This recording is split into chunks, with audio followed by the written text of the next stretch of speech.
There are two important matters that are discussed in the Bible.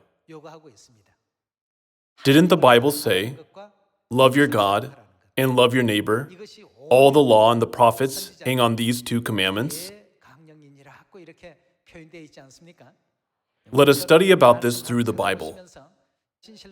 If we are truly the prophets and prophetesses who have received the truth of God before others and deliver His will, then we must all be born again and share this teaching with others. Let's take a look at this teaching in Matthew chapter 22, verse 34. Hearing that Jesus had silenced the Sadducees, the Pharisees got together. One of them, an expert in the law, tested him with this question, "Teacher, which is the greatest commandment in the law?" Jesus replied, "Love the Lord your God with all your heart and with all your soul and with all your mind." Here, with all your heart and mind, means with 100% of your heart and mind. This is the first and greatest commandment, and the second is like it. Love your neighbor as yourself. All the law and the prophets hang on these two commandments. This is what the Bible teaches us.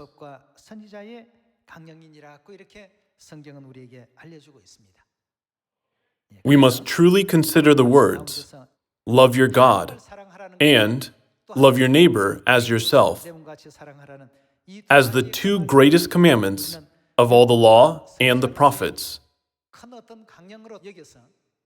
And we must be able to change the world around us with God's holy love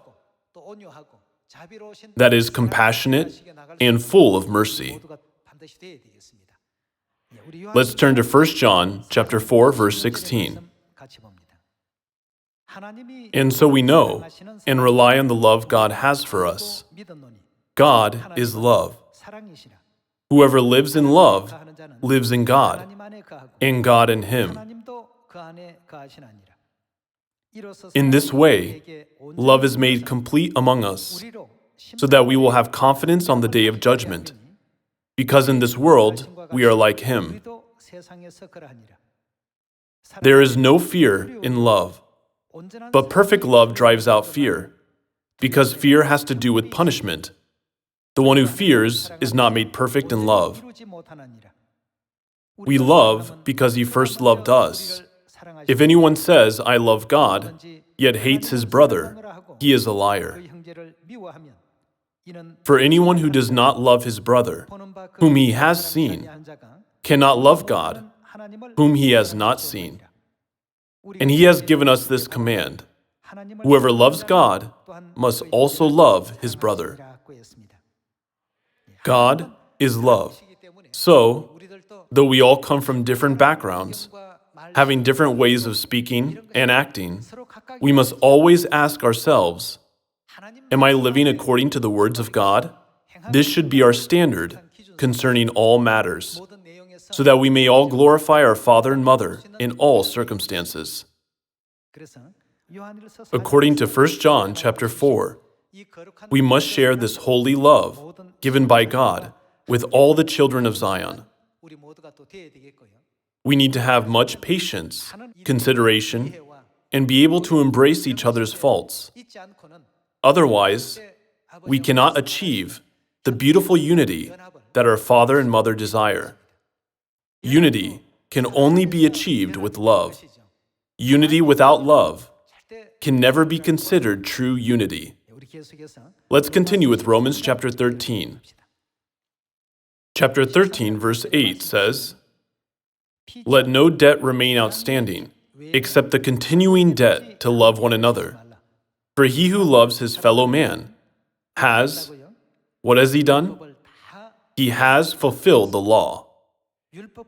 Among the two greatest commandments of the law and the prophets, one of them was to love God. Only when we love God can we also love our neighbors. Verse 9 says, "The commandments: do not commit adultery, do not murder, do not steal, do not covet, and whatever other commandment there may be, are summed up in this one rule: love your neighbor as yourself." Love does no harm to its neighbor. Therefore, love is the fulfillment of the law. Brothers and sisters, Romans chapter 13 says, love does no harm to its neighbor. Love is the fulfillment of the law. And the one who loves his neighbor has fulfilled the law. We should not regard these teachings as just good lessons, which are written in the Bible. But we must put them into practice and accomplish them in the church, in our families, in our workplaces, and in our schools. Only when we do this, all men will know that we are Christ's disciples, just as Jesus said.